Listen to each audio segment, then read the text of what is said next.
विदेशी आइडियाज़ जब कहीं जाते हैं, अब जैसे कि ये जो इंग्लिश एपोलॉजिस्ट ऐसा कहते हैं, यानी कि ये ब्रिटिश राज की प्रशंसा करने वाले अपने ही कुछ देशी लोग, तो वे लोग क्या कहते हैं कि ब्रिटिशर लोग भारत में आए तो हमको रेल रोड मिला, तो रेल अदरवाइज तो इंडिया में रेलवे आता ही नहीं। वे लोग ब्रिटिशर लोग ये है रेलवे है, फिर ये टेलीग्राम है, ये वगैरह इंडिया में लेके आए।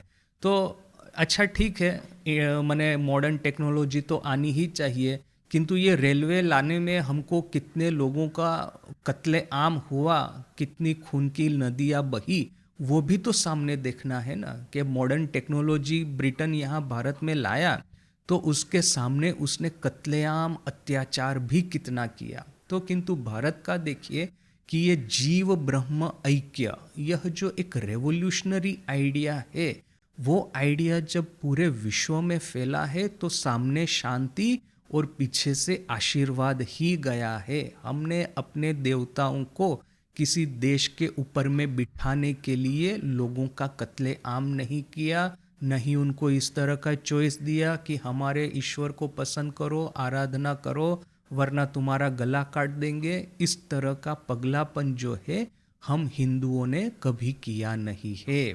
और फिर साथ में ही स्वामी जी ने ये भी कहा कि इसका परिणाम यह है कि हमने लोगों की कत्लेआम नहीं की, इसका परिणाम यह है कि जो ये कातिल प्रजाएं जो सब थी, ये मिलिटरिस्टिक रेसिस जो सब थी, नेशंस एंड सिविलाइजेशंस जो थे, जो कि लोगों को अत्याचार करके अपनी जेब भरते थे, अपना ये नेशनल वेल्थ बढ़ाते थे, उस देशों की अवस्था देखिए, एक के बाद एक rise and fall, rise and fall. ये कभी ग्रीस उठा तो ग्रीस पटक गया जमीन के ऊपर में, फिर ये रोम उठा, कहीं जाके रोम का भी सफाया हो गया, फिर ये पोर्टुगल और स्पेन उठे, वो भी गए, फिर ये फ्रांस की बारी आई, ब्रिटेन की बारी आई, अभी देखिए वे लोग भी डाउन है, अभी आज अमेरिका की बारी चल रही है।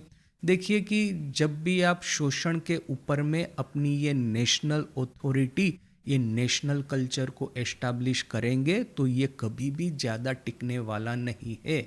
आज विश्व में देखिए कि जो सबसे ancient civilization as it is चली आ रही है तो वो भारत ही है। इजिप्ट भी बहुत पुराना देश है, किंतु देखिए कि फेरोज के समय का जो कल्चर और ट्रेडिशन और लैंग्वेज, वो सब कब का ख़त्म हो गया, जब ये पहले तो ग्रीक लोगों ने अटैक किया और इसके बाद में ये इस्लाम आया। ये चाइना में भी देखिए कि ये कन्फ्यूशियस कल्चर, बुद्धिस्ट कल्चर वैसे है तो बहुत पुराना, किंतु अभी ये लोग मार्क्सिज्म लेके रह रहे हैं।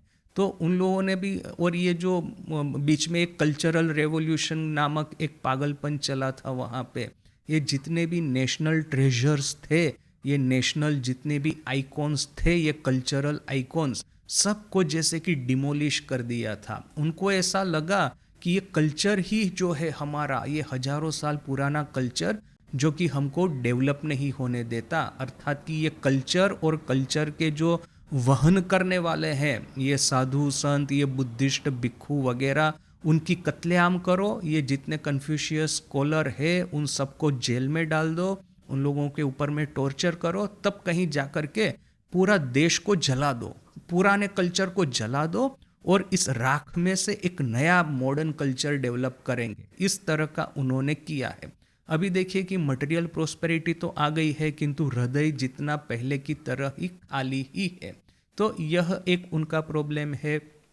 जापान में भी देखिए कि मेइजी रिस्टोरेशन, वो वहाँ पे एक बार हुआ था 18th सेंचुरी में, उसमें भी उन्होंने काफ़ी हद तक पुराने कल्चर को हटा करके मॉडर्नाइज करने का प्रयास किया है। जापान में चाइना की तरह पागलपन, कल्चरल रेवोल्यूशन वगैरह नहीं हुआ, तो वो एक आप कह सकते हैं कि अभी भी पुरानी सभ्यता है जापान में, किंतु पुरानी बोल करके कितनी, 1001 साल, इससे ज़्यादा कहाँ होगी। जबकि भारत की सभ्यता आप देखिए कि एटलीस्ट 10,000 साल तक तो आप इजीली ट्रेस कर सकते हैं।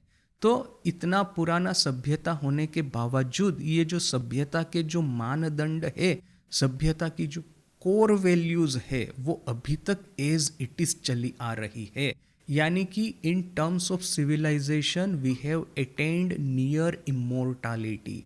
तो यह जो प्राप्ति हुई है वो इसीलिए हुई है कि हमने दूसरों के ऊपर में हमारे विचारों को बिठा देने के लिए लोगों पे अत्याचार नहीं किए हैं।